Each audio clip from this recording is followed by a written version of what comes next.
Welcome back to the Module 2. Let's imagine that you are walking into a restaurant and you see a lot of people sitting on the table, but you can see many still waiting for the food to be served. And if that is the case, you know that if you make an assessment, and you can see many of those tables that I waited for half an hour and still no food coming to the table. Is that a problem? Yes. How to understand the problem here is for us to look at the back of the story, because what we see is a symptom.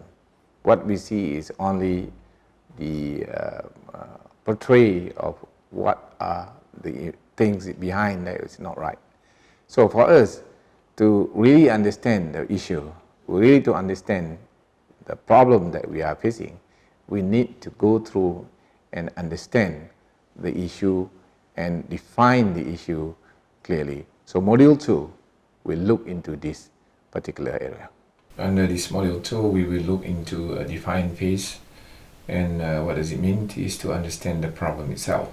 Albert Einstein have said, if I have given 1 hour to save the world, I would spend 59 minutes defining the problems and 1 minute solving it.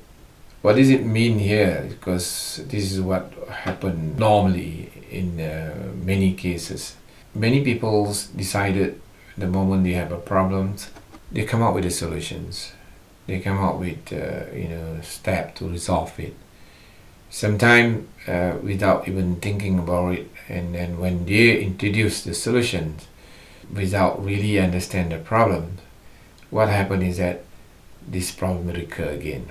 Sometimes the solution that was given was not actually a right solution, and you end up spending more time repairing, spending more time actually redoing again or replanning again to look into the issue.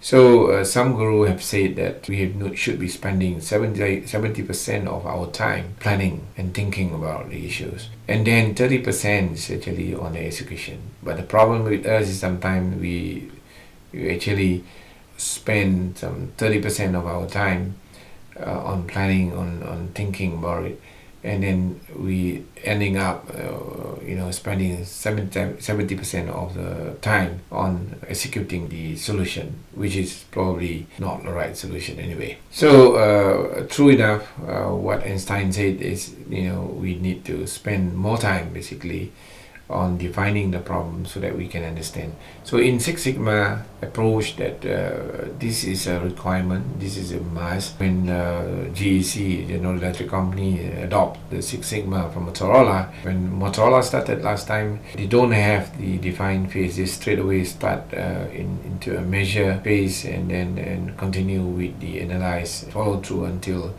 you got a control space. When GEC was brought in to adopt the Six Sigma, they actually introduced the defined phase, that putting more emphasis on the understanding of the issue before we can actually address the issue itself. For defined phase, mainly we are looking into defining the issue, and of course we need to quantify the issue so that we can understand the issue better. As usual, many of us have gone through to see a doctor. We go to the hospital, and let's say the issue that related to waiting time become a main issue for that particular hospital. And then we define the issue, and then we just put in that the patient have to wait too long just to see a doctor. So if we are just picking up one statement like that, I have to wait for too long to see a doctor, then the word itself, the too long, is not very clear. What does it mean too long? Does it mean 20 minutes? Does it mean 10 minutes? Does the process involve when he came to see the doctor? Is it after the registration? Or is it the concern that he putting in is that when he started from the beginning, when he come in, and then you start register, and then it's the process that take for him until he was able to meet the doctor. That is becoming a big issue. Knowing the real issue from point to point, where is the beginning of the the issue, and until the end of the issue, so it will help us defining the issue, the problem that we have in hand, and also on quantifying the issue itself. We are looking only on very qualitative issue like too long, like say, too short, and things like that. In this case of too long, like this now, like this hospital case, maybe what we need for us to actually to find or to take times and a time of total time in minutes that elapse until this patient meet the doctor. So if we take that as a figure that we are actually monitoring, so we probably take that, and then of course we probably need some time to to collect also the time of registration when the customer came, when they register, and how long it take for them to register until they go and usher to the clinic to see a doctor. So the process itself, the cycle time within the process are good to be known, and before we can actually resolve the problem. So it makes us understand issue better if we know all this. So in order for us to do this, sometimes it's also good, when we actually take what we call it a concept of SMART. And when we're defining a problem, we can use the SMART techniques actually to define the problems. So is when thinking behind about the SMART concept, is that SMART, as usual, we know that we define that the problem must be specific to address the issue that we have in hand, and then the issue that we want to solve is measurable. So if the issue is measurable, then we can collect data, we can know the issue, we can feel the issue itself, then it's something that is can be defined. If we define that in terms of measurable technique, and then it's assignable, meaning that it's not ambiguous, it's not impossible to be undertaking. Like sometimes you want to take too big a project, like here I always said that when you want to eat an elephant at one go, I mean is something that impossible to do. So you cannot eat one whole elephant at one go. Probably you need to pick it up one by one and address, maybe eat one part of the elephant before we can eat the whole elephant. So it's assignable issue need to be addressed, and then it's realistic. When we define also the problem, we need to see that whether the solution or the issue that we have in hand is realistic or not, and then or the time bound, because the time bound is whether the time that subject to change and things like that, when we want to undertake this and when this is happening and so on. So SMART technique is you bring that what, how much, how this thing happen, what is happening, with whom is happening, when it's happening, and then we define this information, we collect this information, and we bring into the defining the problem. We will get a very clear picture about the issue.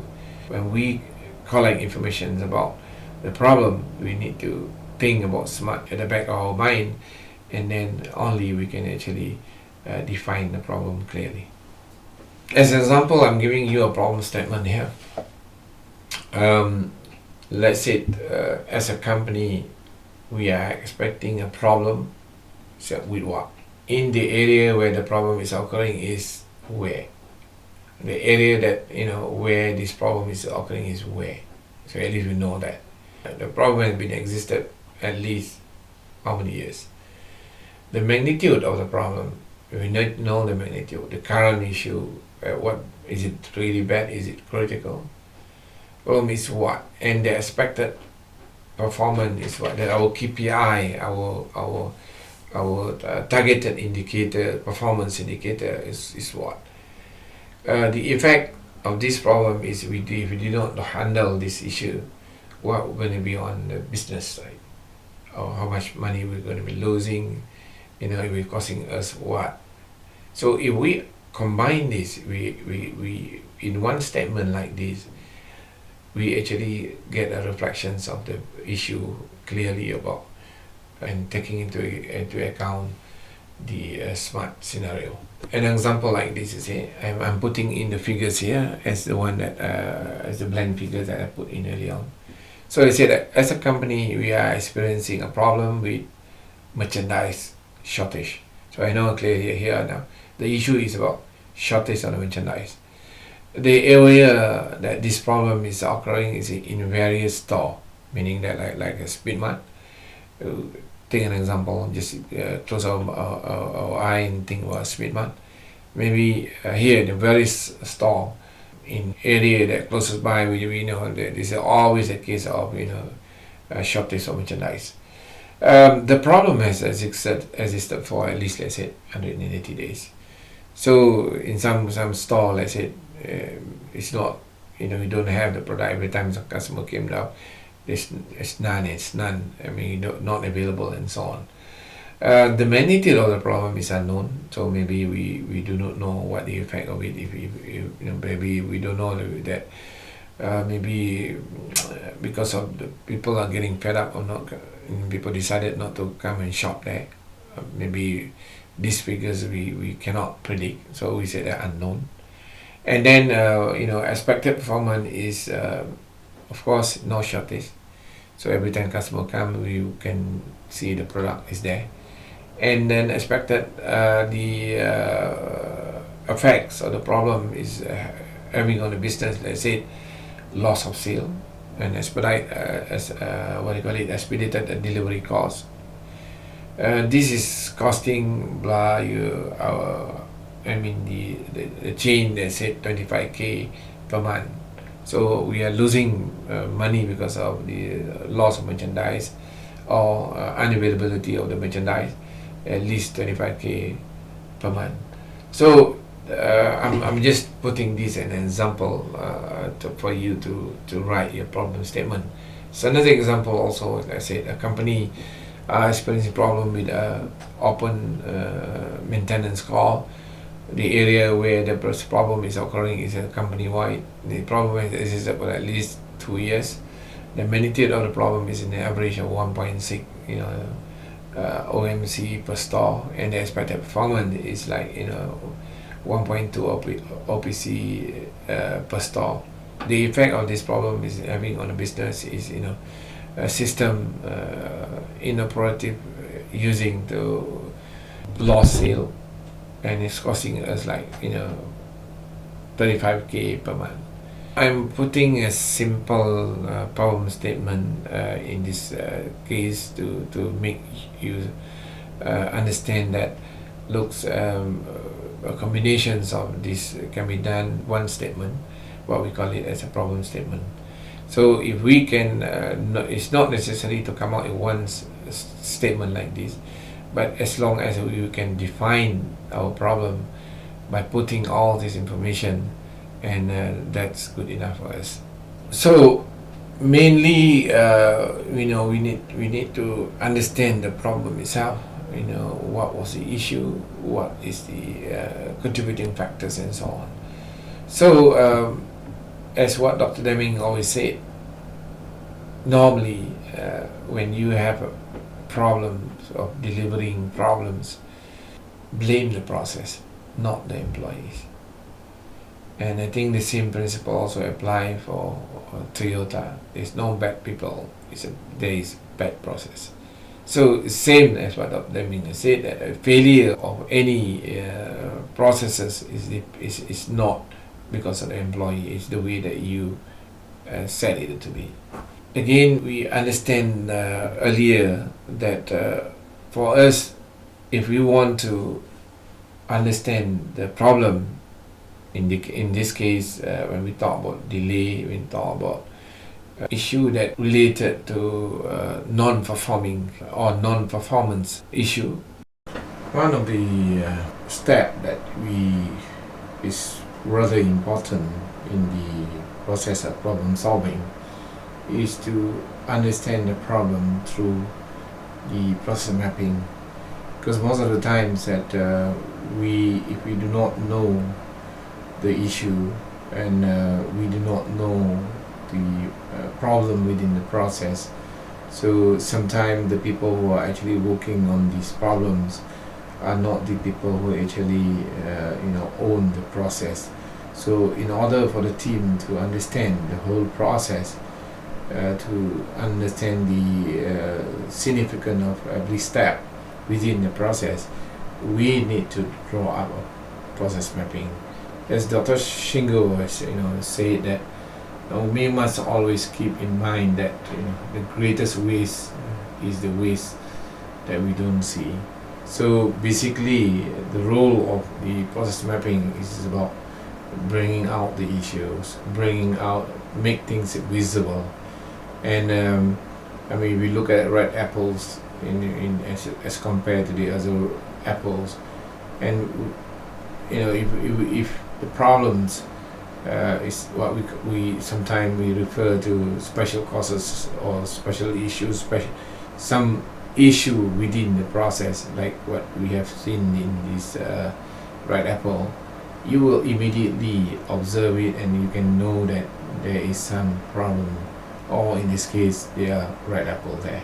So what we are actually trying to do in the process mapping is to bring out the red apples. So there are many ways of doing the process mapping. There are simple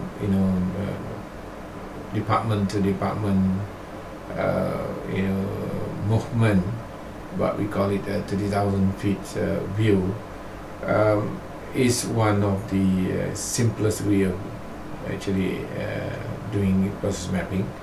And then we have the detailed process flow, which basically move from step to step and until we completed the project, the process of whatever it is, the process that we are referring to.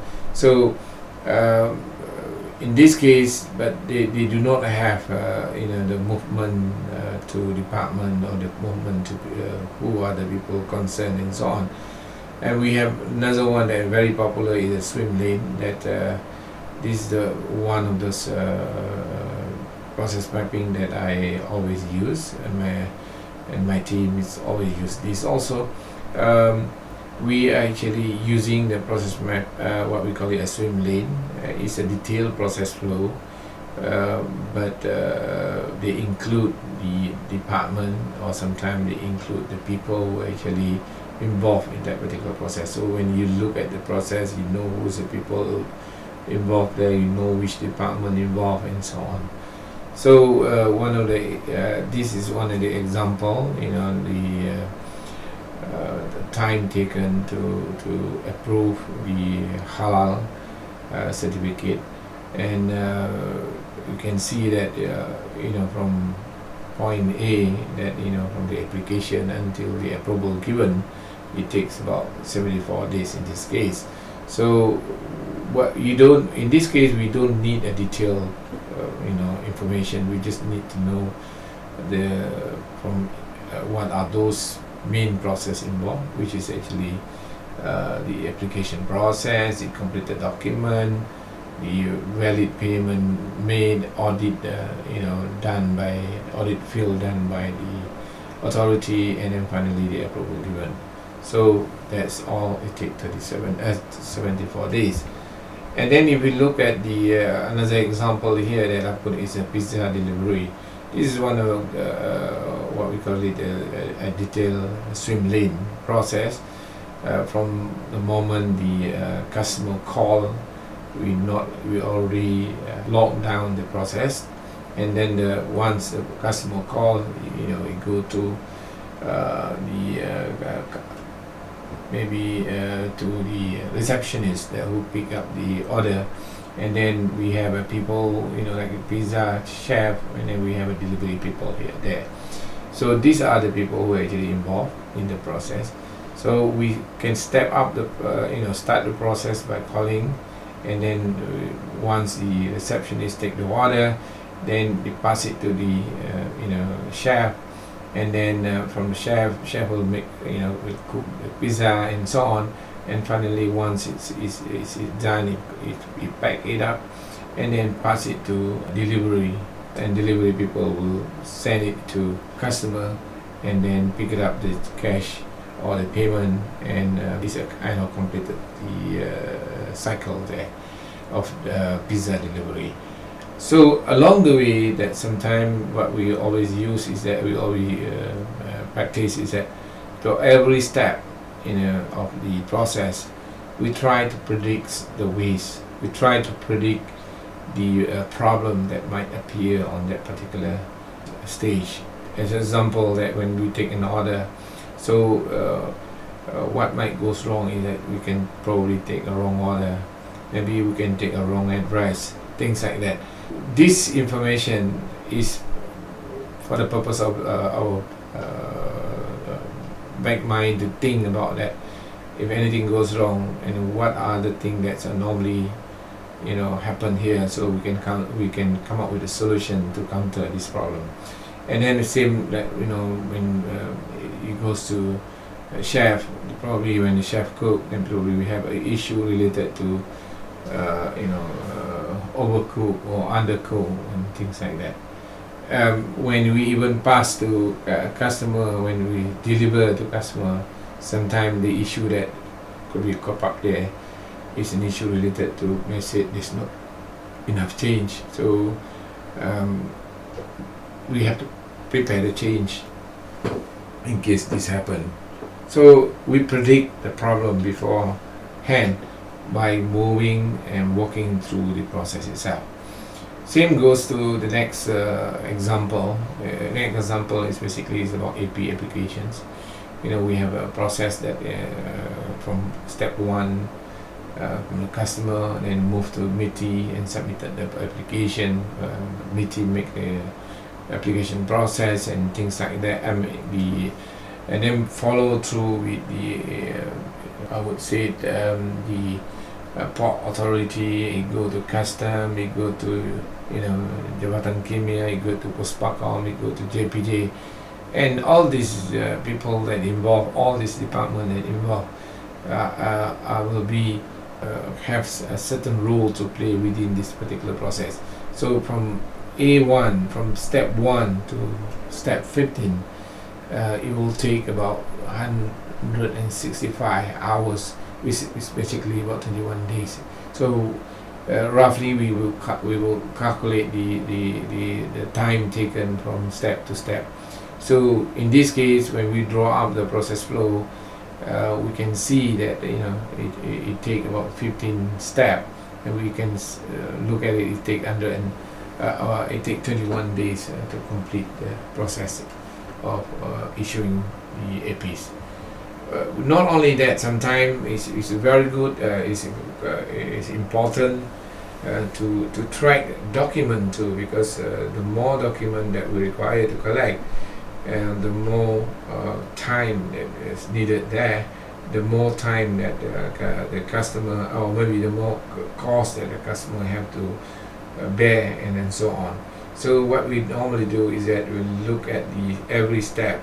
In this case, step 1, when the customer submitted the application, there are 16 documents required here. So this require including this, sijil nikah,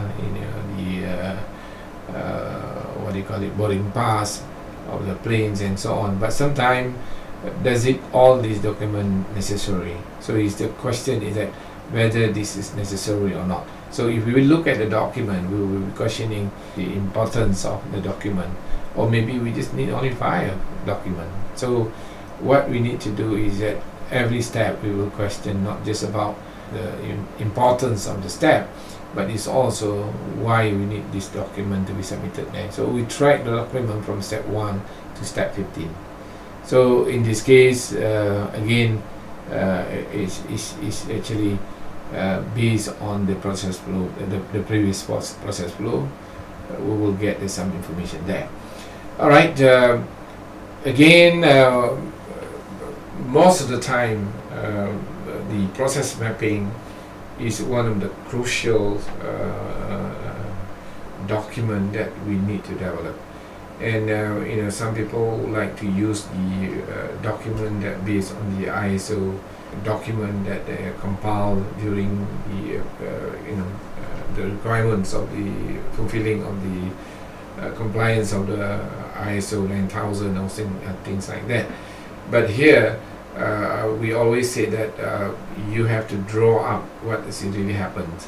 We draw up what is actually transpired within step to step. So if it's good to go as detailed as we can, rather than go just briefly, or we don't really go in detail of it. The more detail is the better process flow you can get.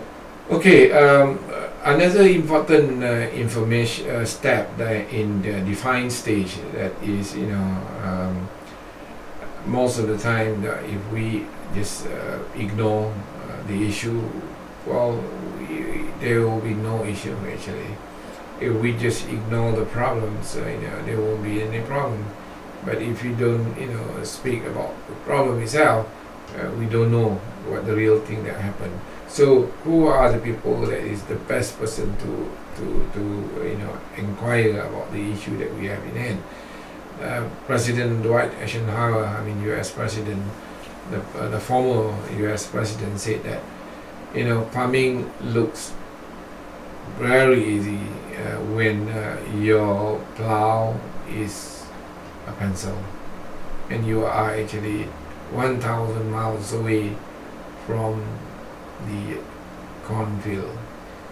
Well, what it means here is that if you don't go down to the ground, you don't go to the gamba, the place where it's happening, you don't meet the people, then you wouldn't know things that what transpire. You only probably look from far and think that's what actually happening, what actually happened, which might not be right.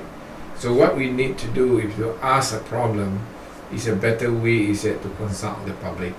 We need to consult the stakeholder to find out what actually transpired within the particular application process. So it's very crucial to get the feedback from customer. There are many ways of getting feedback. We can have face-to-face discussion.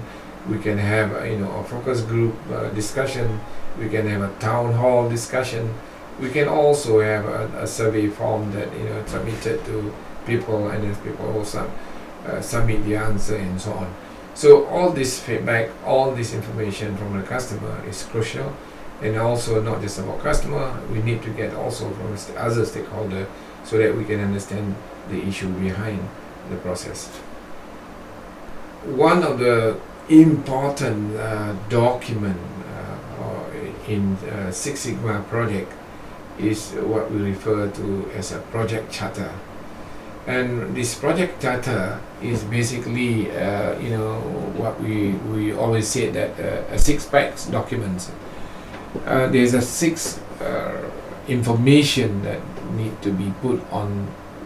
Probably normally is one piece of paper, or sometimes the most we can have is a 2-piece paper that contain this information. So what information that we need to put in? They have a heading of a business case. We are talking about this earlier, about the issue, about the problem that's happening there, and maybe the impact that the problem that causing to the organization. And then on the right side, we look on the opportunity for problem or problem statement itself. we sometimes we say that opportunity statement or problem statement. In this case, that if we are referring to that, if we don't resolve this problem, what pain going to cost us, what issue, what are these issues going to cost us actually, what business impact going to be on us on this. So if we done it, if we resolve the problem, what are we going to achieve? So basically, on the first case is refer to the business case about the scenario or the problem.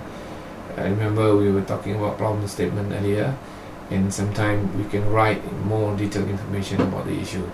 And then we also put a goal statement here. We need to put in, when are we going to complete it? Are we going to complete the project? Maybe will the how is the success going to be measured? What is our KPI here? What is the critical to quality that we going to track, and what we intend to achieve here? So the goal statement, not necessarily to be one, it can be a couple of it. And project scope is about we boundary of our project. We cannot solve too big a problem, but again, we cannot solve too small a problem either. So we need to decide on the project scope so that the project is manageable, and we know what are the area that confined within that particular process. And then we need to come up with the project plan, when the project going to start, when going to stage one, like phase one, when are we going to complete the defined stage, when we're going to start on the measure stage, when are we going to start on analyze stage, phase, and so on. So this is more like a bar chart or milestone chart that is good for us on the project management. But on the finally on the team selection, we will have a leader of the teams. We have probably an advisor and a team members, and who are those people? And most of the time, those people are actually the one who actually know about the project, know about the process step. So I'm giving you an example here. Okay, that.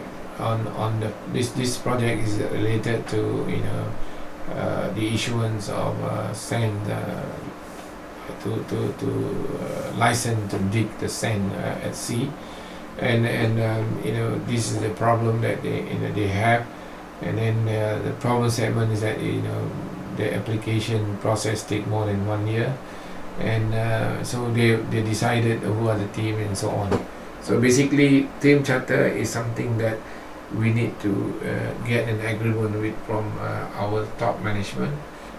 This team charter is also something that after we complete the document, we need to present to the top management and to get an approval from them. From one piece of paper like this, it will give us a reflection of what we're going to do, what are going to be expected, who are going to involve in it, and then what is our target to achieve and so on.